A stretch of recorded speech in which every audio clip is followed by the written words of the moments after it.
Dear students, मैं हूं मुदिता और आप सभी का स्वागत है मुदिता आईएएस वॉरियर्स पर। क्लास 10th की वर्कशीट नंबर 34 सॉल्व करेंगे आज हम, और ये वर्कशीट 22 सितंबर 2020 की है, यानी 22 सितंबर 2020 की वर्कशीट है जिसे हम सॉल्व करने वाले हैं। तो जो हमारा चैप्टर है यूरोप में राष्ट्रवाद, इसी चैप्टर को थोड़ा सा और आगे कैरी ऑन करेंगे और उसके बाद जो आपको क्वेश्चन दिए हैं सारे क्वेश्चंस के आंसर आपको विद एक्सप्लेनेशन वीडियो के एंड में प्रोवाइड कराए जाएंगे। आपको आंसर लिखना कैसे है वो भी मैं आपको वीडियो में ही बताऊंगी कि आपको आंसर रिप्रेजेंट कैसे करना है इन द एग्जामिनेशन। सारे सॉल्यूशन आपको टेलीग्राम पे भी प्रोवाइड करा दिए जाते हैं। Let's get started today class. Europe में राष्ट्रवाद का उदय। इस चैप्टर के हम दो पार्ट ऑलरेडी देख चुके हैं पिछली वर्कशीट में, जहां पे हमने पढ़ा था कि राष्ट्रवाद का मतलब क्या होता है। इसके बाद हमने प्रक्रिया देखी थी, नेपोलियन की हार देखी थी, मैथ्सनी के बारे में पढ़ा था और भी एक प्रमुख पर्सनैलिटी के बारे में पढ़ा था, जिनका नाम अगर आपको याद है तो वो मुझे कमेंट बॉक्स में बता सकते हैं। इसके बाद हम आगे चलते हैं कि यूरोप में और किस तरीके से राष्ट्रवाद की प्रक्रिया आगे होती है, किस तरीके से बटा हुआ था यूरोप, वो सारी चीज़ें हम डिस्कस करने वाले हैं। हम बात कर रहे हैं 1848 की। 1848 के बाद यूरोप में राष्ट्रवाद का जनतंत्र एवं क्रांति से अलगाव होने लगा। देखिए, एक टाइम क्या था कि जब नेपोलियन हारता है, नेपोलियन ने बहुत सारे सुधार किए थे जनता के लिए, और जनता में एक ये भावना आ गई थी लोकतंत्र की, जनतंत्र की, ये भावना पनपने लगी थी। क्रांति भी उभरने लगी थी, क्योंकि हमने मैथ्सनी के बारे में पढ़ा था कि लोग गुप्त संगठन में शामिल हो रहे थे, क्रांति कर रहे थे। लेकिन जैसे ही ये सारा चीज़ें ख़त्म होती है, नेपोलियन हारता है, फिर से रूढ़िवादी का जो शासन था वो वापस आने लगता है। रूढ़िवादी विचारधारा दोबारा से एकत्रित होने लगती है। कहाँ पे? जो वियना में एक संधि हुई थी, हमने पढ़ा था वियना की संधि। तो वियना की संधि के बाद से रूढ़िवादी विचारधारा दोबारा आने लगती है, और जनतंत्र, जो लोगों के अंदर राष्ट्रवाद की भावना पनप रही थी, उसको धीरे धीरे दबाने का काम शुरू हो जाता है। राजा की सत्ता को बढ़ाने के लिए रूढ़िवादियों ने अक्सर राष्ट्रवादी भावनाओं का इस्तेमाल किया। मतलब राष्ट्रवादी भावनाओं का इस्तेमाल कर कर कि हाँ भाई, हम देश के लिए काम कर रहे हैं लेकिन राजा के अंतर्गत करेंगे। इस तरीके से करके जो लोगों के अंदर अपनी आज़ादी, अपने लिए जो भावनाएं पनप रही थी कि सबको बराबरी का दर्जा मिलना चाहिए, ये जो भावनाएं थी उनको धीरे धीरे से फिर से दबाने का प्रयास किया जाने लगता है। यद्यपि मध्यवर्गीय जर्मन लोगों ने 1848 में जर्मन में महासंघ के विभिन्न इलाकों को जोड़कर एक राष्ट्र राज्य बनाने का प्रयास किया था, लेकिन फिर भी 1848 में क्या था कि जर्मन में बहुत सारे, आप देखेंगे ना, जो देश थे, अगर हम वर्तमान इटली को देखें तो, या जर्मन को देखें तो वो बहुत सारे भागों में टूटा हुआ था। यानी कि अगर आप उसका मैप देखेंगे इटली का, तो इस तरीके के अगर मैप है तो ये अलग अलग 7 राज्यों में बिखरा हुआ था। बाद में इन्हें मिलाकर एक इटली बनाया जाता है। इसी तरह जर्मन का हाल था। तो जो राष्ट्रवादी थे, जो लोग हित चाहते थे, वो क्या चाहते थे कि ये सबको अगर हम जोड़कर अपना एक बना लेंगे, एक राष्ट्र बनाएंगे, तो हम ज़्यादा शक्तिशाली होंगे। मैथ्सनी भी तो यही चाहते थे कि इटली का एकीकरण हो। तो जर्मन में भी ऐसा हुआ कि एक राष्ट्र बनाने का प्रयास किया गया, लेकिन उसको भी क्या किया, ताकत द्वारा दबा दिया गया। किसके द्वारा? रूढ़िवादियों के द्वारा, जो राजा के चमचे समझ सकते हैं, उनके हित में जो कार्य करते थे। इसके पश्चात प्रशा ने राष्ट्रीय एकीकरण के आंदोलन का नेतृत्व संभाला। जो प्रुशिया में क्या होता है, एकीकरण का काम होता है। अब हम दो एकीकरण के बारे में पढ़ने वाले हैं। एकीकरण का क्या मतलब है? यूनिफिकेशन, यानी कि जोड़ना। अगर आप देखेंगे इटली का मैं आपको मैप शो करूंगी जब हम इस चैप्टर को डिटेल में पढ़ेंगे, क्योंकि बच्चों ने कहा है कि यूरोप में राष्ट्रवाद बहुत इंपॉर्टेंट है, तो इसका स्पेशल वीडियो बनाया जाए अलग से। तो वहां पे मैं आपको मैप शो करूंगी। अगर आप मैप देखेंगे प्रेजेंट इटली, तो that can be divided into 7 parts. 7 parts में उस वक्त डिवाइड था इटली, और बाद में यूनिफिकेशन होने के बाद, एकीकरण होने के बाद, ये पूरा बन जाता है हमारा इटली। तो किस तरीके से इटली का एकीकरण हुआ, किस तरीके से जर्मनी का एकीकरण हुआ, उसके क्या चरण थे, उसको हम देखते हैं। सबसे पहले बात करते हैं हम जर्मनी के एकीकरण की। तो लेट्स हैव लुक जर्मनी का एकीकरण का अगर आप टाइम पीरियड देखेंगे तो जर्मनी का एकीकरण बेटा होता है 1866 और 1871। ये जो टाइम पीरियड आपको दिखाया हुआ है 1866 से 1871, ये प्रमुख आप समय समझ सकते हैं जर्मनी के एकीकरण के लिए। सबसे पहले एकीकरण प्रुशा के नेतृत्व में हुआ, प्रुशा जो वहाँ का एरिया था प्रुशा के नेतृत्व में हुआ।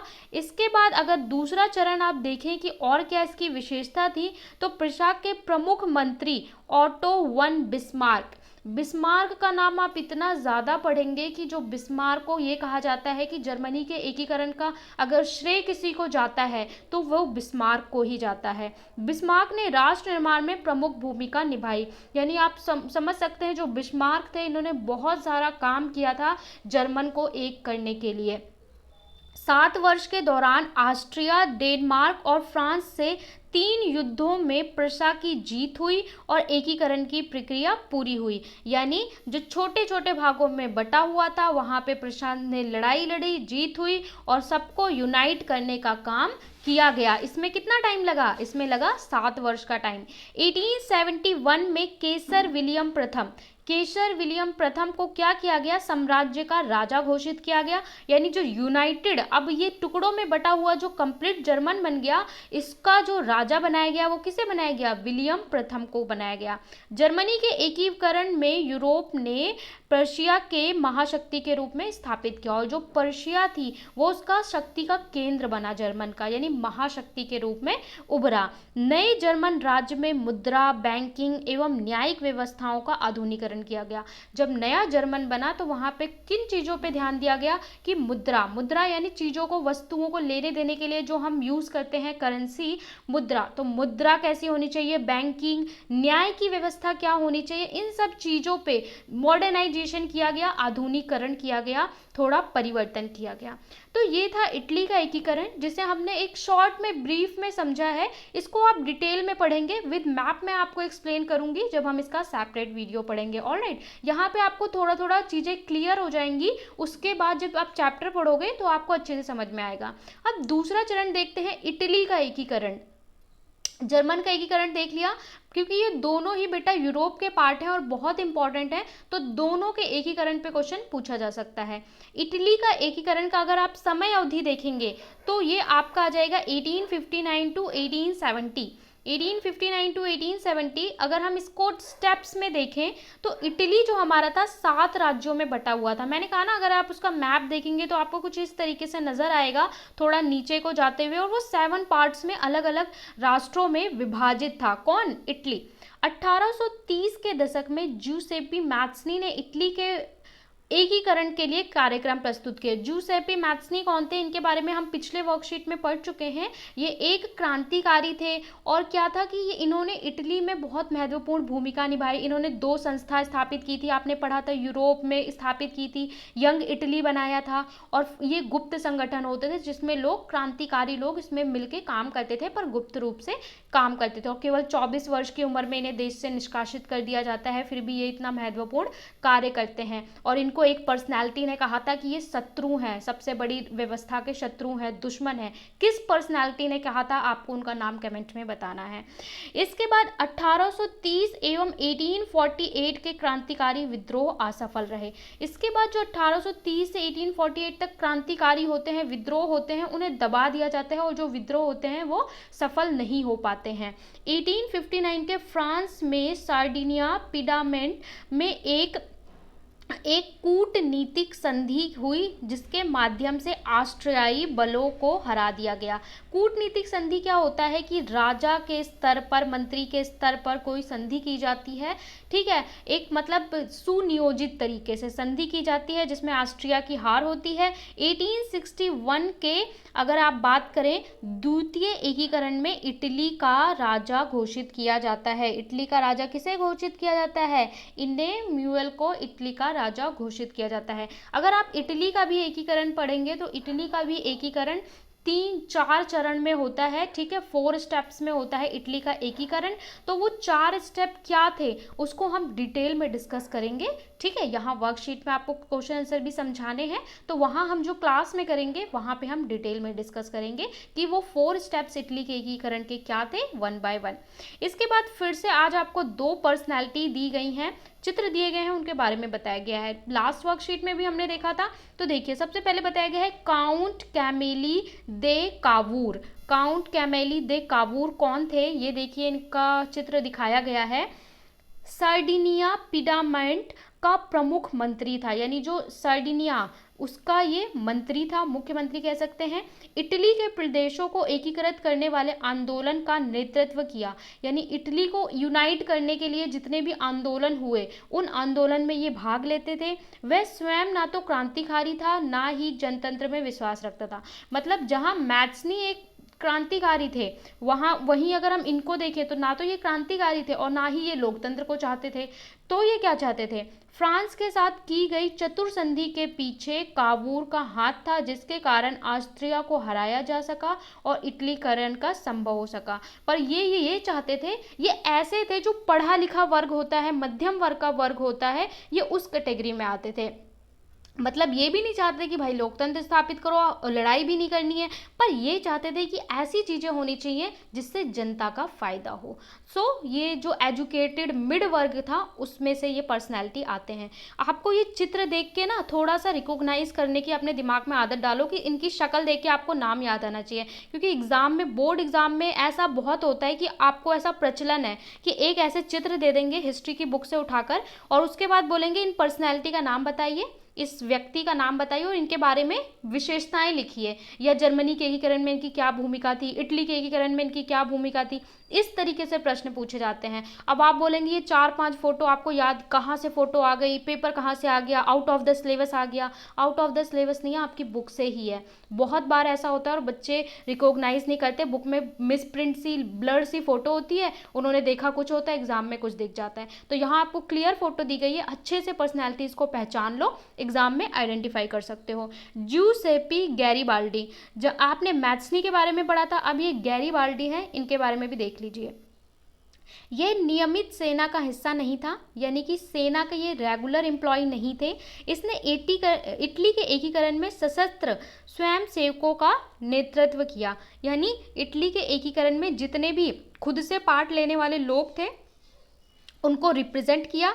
1807 में ये दक्षिण इटली और सिसिलियो के राज्य प्रवेश कर नए स्पेनिश शासकों को हटाने के लिए स्थानीय किसानों का समर्थन किया, यानी जो स्थानीय लोग थे उनका सपोर्ट किया जिससे उनके शासक को हटाया जा सके। उसने दक्षिण इटली एवं सिसिली के राजा एमिन्यूएल द्वितीय को सौंप दी और इस प्रकार इटली का एकीकरण संभव हुआ। तो मतलब इन्होंने इटली के एकीकरण में एक महत्वपूर्ण भूमिका निभाई। तो इटली के एकीकरण में ये 2 पर्सनालिटीज़ हैं जिनका आपको नाम गैरिबाल्डी का अच्छे से याद रखना है, क्योंकि मैथ्सनी का नाम पूछा जाता है तो गैरिबाल्डी का नाम भी पूछा जाता है। अब आपके क्वेश्चंस देख लेते हैं। देखिए, आज आपसे 4 क्वेश्चन पूछे हैं, ठीक है। क्वेश्चन है इटली के एकीकरण पर निबंध लिखिए। निबंध लिखना है तो बेटा निबंध लिखना है। कई बार बच्चे बोलते हैं कि मैम शॉर्ट आंसर, आप एक तो 10th के स्टूडेंट हैं तो आप शॉर्ट आंसर 1 लाइनर 2 लाइनर भूल जाइए। 1 मार्क का क्वेश्चन आता है तो उसमें आपको 1 लाइनर लिखना होता है। पर अगर 2 नंबर का प्रश्न आ रहा है, 3 नंबर का आ रहा है, 4 नंबर का आ रहा है, तो बेटा आपको 2 लाइन लिख के आंसर मार्क्स नहीं मिलेंगे। ये बात ध्यान से समझ लो। आपका 4 नंबर का और आपने 2 लाइन लिख दिया, 3 लाइन लिख दिया, तो आपको बताइए कौन सा टीचर मार्क देगा। दूसरी बात, क्वेश्चन की डिमांड क्या है। क्वेश्चन में सिर्फ एक पर्सनैलिटी का नाम पूछा है तो वहां पे तो आप ऐसे लिखोगे नहीं, वहां पे आपको 1 वर्ड में ही आंसर सब्स्टिट्यूट करना होगा। तो इस तरीके से क्वेश्चन की डिमांड के अकॉर्डिंग आपको आंसर देना सीखना होगा। दूसरे क्वेश्चन में पूछा है एकीकृत जर्मनी का राजा कौन था, तो राजा का नाम बताना है। थर्ड में पूछा है कि जर्मनी एकीकरण की विशेषताएं बताइए, जर्मनी एकीकरण में क्या विशेषताएं थी। और चौथा पूछा है कि आपको क्या लगता है कि 1848 के बाद जो यूरोप में राष्ट्रवाद की भावना थी वो क्यों कम होने लगी। तो ये चारों के आंसर आपको देने हैं। Let's come to the solution of these questions. First question में पूछा है इटली के एकीकरण पर निबंध लिखिए। बेटा अब आपसे निबंध लिखने को बोला है, एस्से लिखने को बोला है, तो आप मुझे बताइए कि आप एस्से 4 लाइन में लिख सकते हैं। 3 लाइन में आंसर ऐसे लिख सकते हैं। ऐसे का मतलब है कि जो टॉपिक है उसको आप कम से कम 100 to 120 वर्ड्स में डिस्क्राइब करिए। ये होता है शॉर्ट नोट का मतलब, या ऐसे या निबंध का मतलब। यहाँ पे साफ साफ लिखा है निबंध लिखिए। तो निबंध मतलब आपको 100 to 120 वर्ड्स में मिनिमम इस चीज़ को डिस्क्राइब करना है। अगर ये क्वेश्चन पूछते हैं इस तरीके से तो 4 नंबर में पूछेंगे। तो देखिए आपको कैसे लिखना है, मतलब पूरा जो इटली की कहानी है वो आपको शॉर्ट में बतानी है। इटली में एक तरफ तो बहुराष्ट्रीय हैब्सबर्ग साम्राज्य का शासन था, तो दूसरी ओर कुछ हिस्सों में कई छोटे छोटे राज्य थे। तो इटली में हम बात करें तो एक तरफ क्या था, हैब्सबर्ग साम्राज्य था, और दूसरी तरफ इटली छोटे छोटे राज्यों में बटा हुआ था। और कितने राज्यों में बटा था, 7 राज्यों में। 19वीं सदी के मध्य में इटली 7 प्रांतों में बटा हुआ था, यानी 7 स्टेट्स में। उनमें से एक सर्डिनिया पिडामेंट पर किसी इटालियन राज परिवार का शासक था। अगर हम एकमात्र बात करें तो राज परिवार यानी राजघराने, जहां राजा का बेटा राजा होता है, तो इटालियन सार्डिया पिडामेंट में इटालियन राज परिवार का शासन था। उत्तरी भाग में अगर इटली के बात करें तो ऑस्ट्रिया के हैब्सबर्ग साम्राज्य के नियंत्रण में था। मध्य भाग पॉप के शासन में था, यानी जो मिड पार्ट था इटली का वो पॉप के शासन में था। दक्षिण भाग स्पेन के बोबोन राजाओं के नियंत्रण में था। इटालियन भाषा का कोई एक स्वरूप अभी तक नहीं था, मतलब जो इटालियन यहाँ की जो भाषा थी, लैंग्वेज थी, कोई भी एक भाषा को पूरे राष्ट्र के लिए घोषित नहीं था। यह भाषा के कई क्षेत्रीय और स्थानीय प्रारूप थे, यानी अलग अलग जगह पे अलग अलग भाषा का बोलबाला था। 1830 के दशक में जूसेपी मैत्सनी ने एक समग्र इटालियन गणराज्य की स्थापना के लिए योजना बनाई। जो मैत्सनी थे एक क्रांतिकारी थे, इटली के युवा थे। इन्होंने एक प्रक्रिया अपनाई, कहा कि हम एक गणराज्य बनाएंगे, मतलब पहले इटली को यूनाइट करेंगे और इसको जनतंत्र बनाएंगे। ठीक है, जिसके बारे में हम मैत्सनी के बारे में पढ़ते हैं कि उन्होंने गुप्त संगठन भी बनाए थे। 1831 से 1848 के विद्रोह की विफलता के बाद वह इसकी जिम्मेदारी सार्डिनिया पिडामेंट और उसके शासक विक्टर एमिनुएल द्वितीय पर आ गई। और इसके बाद क्या हुआ, इनके बाद यहाँ के जो शासक थे सारी जिम्मेदारी इन पर आ जाती है। उस क्षेत्र के शासक वर्ग को लगने लगा था कि इटली के एकीकरण से आर्थिक विकास तेजी से होगा। अब जो यहाँ के शासक थे उन्हें भी ये लगने लगा था कि अगर इटली को यूनाइट कर देते हैं, ज्वाइन कर देते हैं, ये 4-5 राष्ट्रों में जो बटा हुआ है अगर हम इसे जोड़ देते हैं तो आर्थिक विकास होगा, यानी पैसों का लाभ होगा। इसी को हम कैरी ऑन करेंगे। इटली के विभिन्न क्षेत्रों को एक करने के लिए आंदोलन की अगुवाई मुख्यमंत्री कैवेल ने की थी। तो ये कैवेल जो हैं ये भी एक महत्वपूर्ण पर्सनैलिटी है, महत्वपूर्ण इनका रोल है इटली के एकीकरण में। वह ना तो कोई क्रांतिकारी था ना ही कोई प्रजातांत्रिक, वह तो इटली के उन धनी पढ़े लिखे वर्गों में से था जिनकी संख्या काफ़ी कम थी। तो ये भी ऐसे थे, ना तो पढ़े लिखे, मतलब ना तो युद्ध में भाग लेना चाहते थे ना तो लोकतंत्र चाहते थे, लेकिन ये मध्यम वर्ग के पढ़े लिखे व्यक्ति थे। जो उसे भी इटालियन से ज़्यादा फ्रेंच भाषा पर महारत हासिल थी। उसने फ्रांस में एक कूटनीतिक गठबंधन किया, इसलिए 1859 में ऑस्ट्रिया की सेना को हराने में कामयाब हो सका।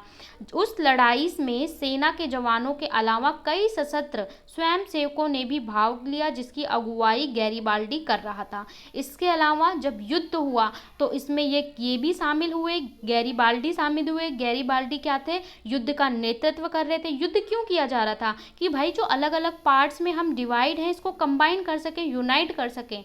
1860 के मार्च महीने में दक्षिण इटली और टू सिसलो राज्य की ओर बढ़ चले। उन्होंने स्थानीय किसानों का समर्थन लिया और साथ में स्पेनिश शासन को उखाड़ फेंकने के लिए कामयाब हो गए। 1861 में विक्टर एमेन्युल द्वितीय को एक समग्र इटली का राजा घोषित किया गया। यानी जब इटली कंबाइन हो जाता है तो किसको, द्वितीय को, किसको, एमेन्युल द्वितीय को राजा बनाया जाता है। लेकिन इटली के आम जन का बहुत बड़ा भाग उदारवादी राष्ट्रवादी विचारधारा से बिल्कुल अनभिज्ञ था।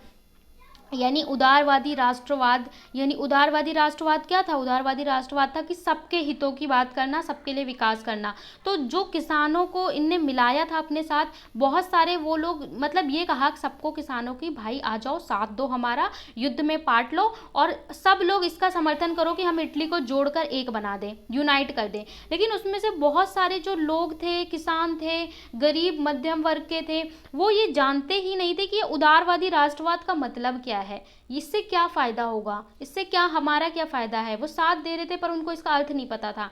ऐसे शायद उनमें फैली हुई अशिक्षा के कारण था। और ऐसा कह रहे हैं कि हो सकता है कि उसमें बहुत सारा एजुकेशन नहीं था, पढ़े लिखे नहीं थे, तो शायद वो उस टाइम इस चीज़ को समझने में असमर्थ थे। तो ये आपका कंप्लीट आंसर हो गया। स्क्रीनशॉट ले सकते हो आप दोनों स्लाइड्स का, ठीक है। सारे आंसर मैं आपको टेलीग्राम पे प्रोवाइड करा दूंगी, वहां से भी आप लिख सकते हो। टेलीग्राम का लिंक डिस्क्रिप्शन बॉक्स में दिया हुआ है, आपने ज्वाइन नहीं किया है तो कर लें। क्वेश्चन नंबर 2 में पूछा है एकीकृत जर्मनी का राजा कौन था। जर्मनी जब यूनाइटेड हुआ तो उसका राजा कौन था, तो केसर विलियम प्रथम एकीकृत जर्मनी का राजा था। यहाँ पे नाम पूछा है तो यहाँ पे आप वन लाइनर आंसर दे सकते हो। यहाँ पे उसके बारे में नहीं पूछा ना कि उसके बारे में बताइए, तो आप सीधा नाम बता सकते हो। थर्ड क्वेश्चन में पूछा है जर्मनी के एकीकरण की विशेषताओं का वर्णन कीजिए। जब जर्मनी का एकीकरण हुआ तो उसकी क्या विशेषताएं थी, तो आप लिखेंगे जर्मनी का एकीकरण 1866 से 1871 के बीच की एक प्रक्रिया रही जिसकी निम्न विशेषताएं थी। नंबर 1, जर्मनी का एकीकरण प्रुसा के नेतृत्व में हुआ। प्रुसा जो भाग है, एक राष्ट्र था, उसके नेतृत्व में हुआ। बिस्मार्क जर्मन साम्राज्य का प्रथम चांसलर तथा तत्कालिक यूरोप का प्रभावी राजनेता था। वे ऑटो फोन बिस्मार्क के नाम से प्रसिद्ध था। बिस्मार्क को जर्मनी का यूनिफिकेशन का बहुत बड़ा लीडर बोला जाता है, या आप कुछ भी बोल सकते हैं, बहुत ज़्यादा योगदान दिया था। उसने राष्ट्र निर्माण में प्रमुख भूमिका अदा की। 7 वर्ष के दौरान ऑस्ट्रिया, डेनमार्क, फ्रांस से 3 युद्धों ने प्रुसा की जीत हुई और जर्मन में एकीकरण की प्रक्रिया पूरी हुई। तो ये 3 पॉइंट्स हैं। इसी के बाद आंसर को कैरी ऑन करेंगे कि 1871 में केसर विलियम प्रथम को नए साम्राज्य का राजा घोषित कर दिया जाता है और जर्मनी एकीकरण ने यूरोप में प्रुशिया की महाशक्ति के रूप में स्थापित किया। नए जर्मन राज्य में मुद्रा, बैंकिंग, न्यायिक व्यवस्थाओं को आधुनिकीकरण पर जोर दिया गया। तो ये कुछ विशेषताएं हैं जर्मनी के एकीकरण की, जिन्हें आप पॉइंट बाय पॉइंट लिख सकते हैं, बुलेट बनाकर 1 2 3 4। ऑलराइट, इसका भी स्क्रीनशॉट ले सकते हैं। नेक्स्ट क्वेश्चन में आपसे पूछा है आपको ऐसा क्यों लगता है 1848 के बाद यूरोप में राष्ट्रवाद, लोकतंत्र एवं राष्ट्रवाद में अपने जुड़ाव से दूर होता चला गया। तो जो यूरोप था, जहाँ पे नेपोलियन के बाद राष्ट्रवाद, क्रांति, आज़ादी, इन सब चीज़ों के लिए जो भावनाएं थी वो सब कम क्यों होती चली गई 1848 के बाद। तो हमने पढ़ा था एक कारण तो था कि वियना की संधि होती है, जहाँ पे रूढ़िवादी सब लोग आके मिलते हैं और बोलते हैं कि हाँ भाई, जो हमारी पुरानी परंपराएं हैं वही चलनी चाहिए, राजा का बेटा राजा, ठीक है, मोनार्की, ये वो व्यवस्था जो ऑर्थोडॉक्स वाली है वो चलनी चाहिए। और दूसरा कारण क्या था, थोड़ा देख लेते हैं। 1848 के बाद यूरोप में राष्ट्रवाद का जनतंत्र एवं क्रांति से अलगाव होने लगा, क्योंकि नेपोलियन की हार के पश्चात राज्य की सत्ता को बढ़ने के लिए रूढ़िवादी ने अक्सर राष्ट्रवादी भावनाओं का इस्तेमाल किया। रूढ़िवादी ने लोगों के अंदर जो राष्ट्रवादी देश के हित की भावना थी उसे गलत तरीके से इस्तेमाल किया। इस तरह राज्य की सत्ता को बढ़ाने और पूरे यूरोप पर राजनीतिक प्रभुत्व स्थापित करने के उद्देश्य से रूढ़िवादियों ने अक्सर ही राष्ट्रवादी भावनाओं का इस्तेमाल किया, जिसके परिणाम स्वरूप यूरोप में राष्ट्रवाद का और जनतंत्र क्रांति से अलगाव के रूप में परिलक्षित हुआ। यानी वो लोग अपने राष्ट्र को, अपनी सत्ता को बढ़ाने के लिए उन्होंने राष्ट्रवादी भावनाओं का इस्तेमाल किया, जिसकी वजह से जो जनतंत्र की भावना थी, राष्ट्रवाद की भावना थी, लोकतंत्र की भावना थी, वो कम होती हुई नजर आई। तो यह आपका 4th आंसर हो गया, स्क्रीनशॉट ले सकते हैं। यहाँ पे हमने वर्कशीट नंबर 34 सोशल स्टडीज़ की सॉल्व कर ली है। कोई भी डाउट हो तो वो आप कमेंट सेक्शन में पूछ सकते हैं। वीडियो को लाइक करें, शेयर करें, अपने फ्रेंड्स के साथ भी शेयर करें और चैनल को सब्सक्राइब कर लें। बेटा आप सब्सक्राइब कर लेते हैं तो जैसे ही हम वीडियो अपलोड करते हैं एक दिन पहले ही आपको प्रोवाइड करा दी जाती हैं, तो सारे नोटिफिकेशन मिल जाते हैं। आप बेल आइकन को दबा के ऑल कर देंगे तो सारे नोटिफिकेशन आपको मिल जाएंगे। आपको रोज़ रोज़ सर्च करने की ज़रूरत नहीं पड़ेगी, वरना आपको पहले भेज दिए जाते हैं लेकिन फिर भी आपको लेट मिलता है क्योंकि आपने ज्वाइन नहीं किया होता है और ऑल सेलेक्ट नहीं किया होता है। Thank you so much, bye bye, take care.